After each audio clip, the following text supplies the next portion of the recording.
What's happening, guys? So if you're concerned with Amazon FBA fees, specifically fulfillment, storage, and referral fees, then I really recommend you watch this video. That's because these change every year, and this video is from 2019 onwards, and we're having another fee change very soon on the 1st of April 2019. So it's important to stay up to date with these and avoid expensive mistakes. Now we're going to use Amazon Europe as an example here, but this applies across marketplaces. So even if you aren't selling in Europe, you should really get a lot of value in this. And if you're ever planning to sell in Europe or currently selling there, then this is even more relevant for you. So we're going to jump on screen. I'm going to try to keep it as concise as possible, but also thorough, so there aren't many questions and you know exactly how this works. So guys, before we get straight into this, please do subscribe below, turn on those little notifications. That's going to help you stay up to date with everything FBA related. Also, below this video, I'm going to put all of the resources that you may need. So links to things like the updated FBA fee schedule, anything like that, do check below this video. Let's jump straight into this. So we're going to be going through 4 concepts. Number 1, FBA fulfillment fees. This is a fee you pay FBA for their services of picking, packing, handling, and shipping out orders to customers. It's very automated, so you don't have to do this, and you can focus your time on building your business.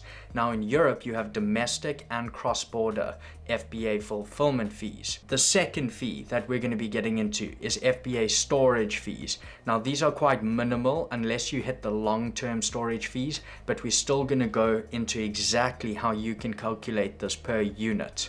Number 3, Amazon referral fees. Generally 15% of your sale price, and you pay this to Amazon because they have brought you the sale in a sense. They have massive traffic on the website. They have a lot of customer trust, customer loyalty, credit card numbers already saved, so people trust that platform. They know they can do returns, etc. And so you're more likely to make sales on Amazon than your own website, at least at first. So this is a referral fee for bringing you that sale per unit. 4, just finally, how to calculate your total FBA fee per unit. This is obviously super important for your later profit calculations. So number 1 is FBA fulfillment fees, and we're going to focus in on this. So FBA fulfillment fees are based on 2 things. Number 1 is product size. Product size is going to give you your product's size tier that it falls into. And then outbound shipping weight. Now outbound shipping weight is going to establish where in that size tier you fall and the relevant FBA fee that you will pay. And this will make more sense in a second. Now product size, your length times width times height, gives you that product size tier. In other words, are you standard parcel? Are you large envelope, etc.? Which category do you fall into? Outbound shipping weight is actually going to give you the exact FBA fulfillment fee within that product size tier. So you might be in standard parcel, but depending on the weight of your product, you're actually going to have a different FBA fee in there. And we'll look at that list in a second. Now here on screen we can see the fee schedule, and this has been updated slightly. I will share the current fees with you soon, but if we look at this for example's sake, you can see that we have the product size tiers over here, and if we look at large envelope as an example, you can see the size that your product needs to be beneath in order to fit into that category. 33 centimeters by 23 centimeters by 5 centimeters. That's the size of product that fits in this category. Secondly, standard parcel. So if your product's 45 by 34 by 26, okay, so it's bigger than this size tier, then you obviously fall into this size tier. Now, your product does need to be beneath those measurements, and I actually recommend you never go above those measurements, at least when starting with Amazon FBA and private label. Most products should fit within that size and those dimensions. Now, it's important to note that's just our size tier. Okay, product size gives us the size tier, standard parcel. Now, within that size tier, our weight is going to give us our corresponding FBA fee. So for example, if our product was actually less than 0.25 kilos, we would pay £1.98 per unit sold. If our product lay beneath the 1 kilogram mark here, then we are going to pay £2.17 per unit that we sell. So that's the important thing to note on how that works and how you can categorize where your product sits based on size, must fit in that size range, and then weight, giving you the corresponding fee. Now, this is probably one of the most important things I can share with you in this presentation. This weight you see on screen over here is called the outbound shipping weight. And the outbound shipping weight is not just the product's weight. In other words, if we're looking to be beneath the 1 kilogram category over here, so we only want to pay £2.17 per unit sold, we do not want to go up to £2.31. Let's say that's where we want to be.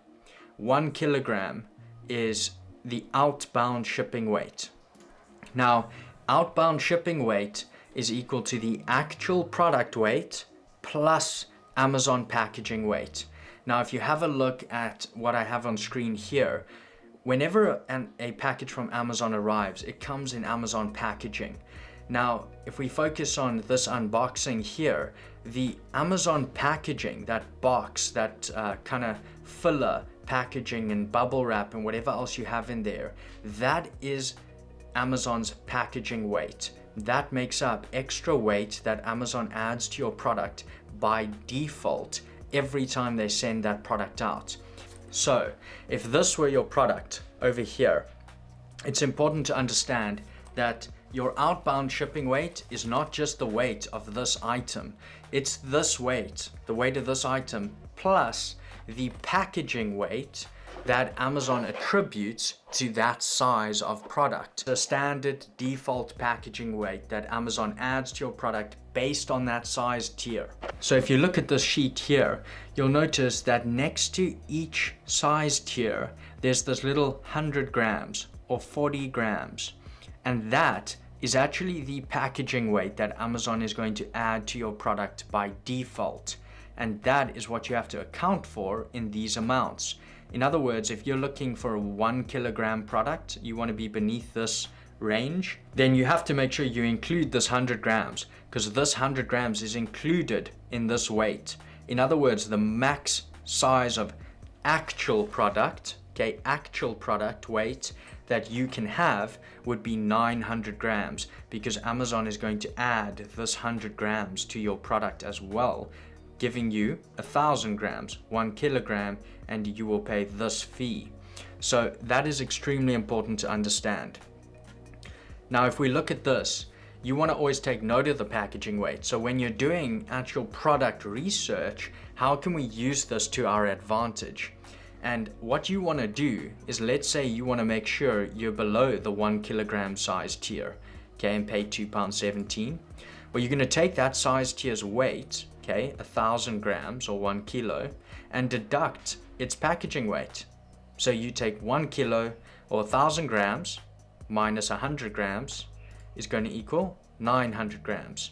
So if you found a product weighing, say, 800 grams in your research, because you set your criteria to 900 grams because you did not want to find something more than 900 grams because you knew that would send you over the 1 kilo range into this range.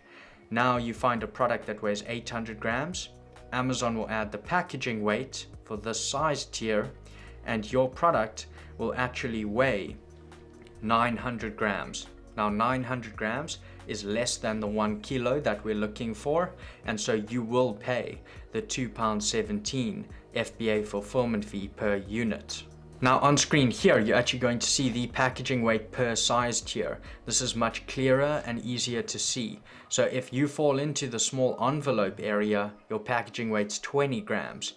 If you fall into standard parcel, where a lot of sellers end up, your packaging weight is 100 grams, and so on. So you can use this as your chart as well. Now that we've established that, I want to run through how FBA fees work in Europe, especially for domestic and cross-border fulfillment. Now at the top of the sheet, you're going to see local fulfillment, and then you're going to see cross-border fulfillment.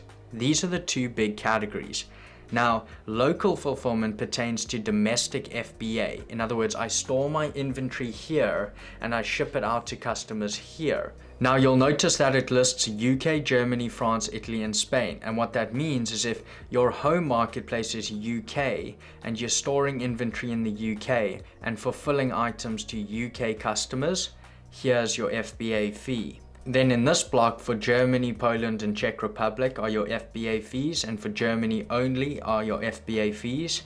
If you're selling in France, have inventory in France fulfilled to French customers, then here are your fees, and so on for Italy and Spain. But in all of these, you're storing inventory within those markets, whether that's your home marketplace or not. So for example, let's say UK was your home marketplace. Well, you could use Pan European FBA to store inventory in Italy and fulfill orders on Amazon Italy to Italian customers with Italian inventory, and here are your FBA fees. It's still local fulfillment, Pan European FBA or domestic FBA. So these are your fulfillment fees when you are fulfilling orders from that country where you store inventory in that country to that country's customers. That is what this schedule is over here. Now, cross-border fulfillment. This is using something called the EFN or European Fulfilment Network. And when you use European Fulfilment Network, what happens is you do not disperse inventory to these other countries as you would do with Pan European FBA. With EFN, you're going to store all your goods in one marketplace, for example, the UK. And then you will still list your products on Italy, France, Germany, and Spain. But when an order comes in from there, or one of those customers buys the good on amazon.co.uk, but from Italy, Spain, Germany, or France, then it goes out via the European Fulfilment Network. It gets sent cross-border, and you pay a slightly higher fulfillment fee, but you do not have to store inventory in those other countries, and that also comes with less administration and a few other advantages, at least in the beginning. Now, with cross-border fulfillment, if that item is sold on amazon.co.uk, okay, so let's say this is your home marketplace where you store inventory. If a Spanish customer goes on amazon.co.uk, that's the website they go on, and they purchase your product which needs to be shipped to Spain, then your fulfillment fee is as follows. And that would be the same if a French customer bought your product on amazon.co.uk, but they bought it on that site. They bought it on .co.uk. That's why you can see these fulfillment fees in pounds. Now, let's say that the customer who purchases your product from a different country than your home marketplace where you store inventory purchases the product on their home marketplace. In other words, let's pretend that your home marketplace is the UK. When you sign up for your account, by default, EFN is enabled. That means when you create a listing on UK, your listing is automatically created on Germany, France, Italy, and Spain. Although all your inventory is stored in UK, your home marketplace. Now, if a Spanish customer were to go onto amazon.es, Spanish Amazon, and purchase your product there from your Spanish listing, then that counts as non-UK. Now, what would happen is Amazon is going to fulfill that order using EFN, using cross-border fulfillment from the UK to Spain. But that customer bought on amazon.es, not Amazon UK. So they bought non-UK, not sold on amazon.co.uk. And therefore, when that foreign customer buys on their home marketplace, then you pay this FBA fulfillment fee per unit. Now that we've gone through all of that and we've looked at how the fees work, it's important to note this is still very relevant and good for demonstration purposes. However, the individual fees have changed slightly to this. this is the current fee schedule that you want to look at. So for example, if we look at our standard parcel 1000 grams, or 1 kilo that we've used as an example, it's actually £2.30 rather than £2.17. So some of these have gone up slightly, some have come down slightly, and just use this as your reference. This comes into effect on the 1st of April 2019, which is in 2 weeks' time.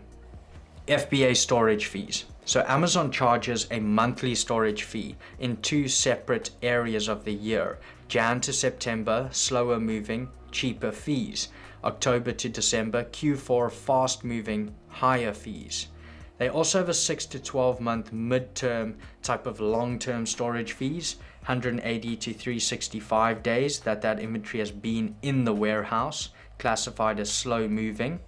They also have a 12-month plus, so over 365 days, long-term storage fee, again slow moving. Now you'll be happy to know that they've actually waived the 6 to 12 month long-term storage fee, so that is no longer relevant for us. If we look at these, here are the current storage fees for Amazon UK and Germany, France, Italy, and Spain. Now UK is cubic feet per month, and Jan to September, you're going to be looking to pay £0.65 per cubic foot per month and £0.91 per cubic foot per month in October to December. Then on Germany, Italy, France, and Spain, they use cubic meters per month, so much bigger than feet, and you can see that reflected in the fee here. Jan to September, €26 per month, and October to December, €36 per month. Again, that's per cubic meter per month. Now, if we look at the long-term storage fee, because that midterm's no longer relevant, for UK, you're looking at £25 per cubic foot, and for Germany, Italy, France, and Spain, you're looking at €1,000 per cubic meter. But again, that's for a full year that inventory's been there, and a full cubic meter or cubic foot of that inventory. So to calculate FBA storage fees, you're going to find the cubic meters amount per unit. Really easy. Length times width times height of your actual product. And that gives us, for example, cubic centimeters per unit. As you can see in this example, if our product was this size, here's our cubic centimeters. Then we want to get that into cubic meters. So we divide it by 1,000,000 and it gives us this amount, our cubic meters amount. Now that's all you need for the meter-based markets, Germany, Italy, France, and Spain. And we're going to type up times our cubic meters by €26. And here is our amount per unit per month. So you can see €0.05. You can also times it out by all your units to know what your storage fee will be per month if nothing sells. And again, depending on the amount you use, Jan to September or October to December. Now, for the UK, we have to change that into feet. Also the same with the US, if you're moving from centimeters to feet. So what we do is we simply take that cubic meter amount and use an online calculator to transfer that into cubic feet, as you can see over here. And for us, that means that our amount is going to be 0.0635 cubic feet. We're going to times that by 0.65 pounds, and we get 0.04 pounds per unit per month. And again, that's for our UK. So slightly different for each of the markets. Now, if we times that out by all the units we have, we would look at £20 a month if nothing sold for Jan to September period. Now, Amazon referral fees are totally separate from fulfillment fees, and these are paid to Amazon for them bringing you the sale. Think about how much traffic they have. Think about how much customer trust they have. The customer credit card details are right there ready to go. So all of that brings you the sale and makes it easy for you in a sense. And that's why they take a 15% referral fee generally. But referral fees depend on the category you sell in. They're usually 15%, but they do range between 7 and 20%. Again, I'm going to link this resource for you below. Do check below the video for all the resources. Our example product, let's say in automotive, which is a 15% referral fee category, and we sell at £29. We'll simply take the sell price, times it by 15%, and we have £4.35 as our referral fee per unit. Total FBA fees. So here we're simply going to add our FBA fulfillment fee plus our Amazon referral fee, and that gives us our total FBA fee per unit. Now you can of course add in storage there, but it's going to be difficult to estimate for each unit. Does that unit sell in month 1, 2, 3, 4? Very difficult to estimate that, because you obviously have to multiply that, 5 cent or 4 cent storage amount by how many months it's there. So it can be a little bit difficult. They are more marginal. So you can include that here if you wish though. As per our simple calculation, which I honestly recommend, you will see £6.65. If you add in storage for 1 month, then you would see an extra 4 cents on that, so you're going to see £6.69 here.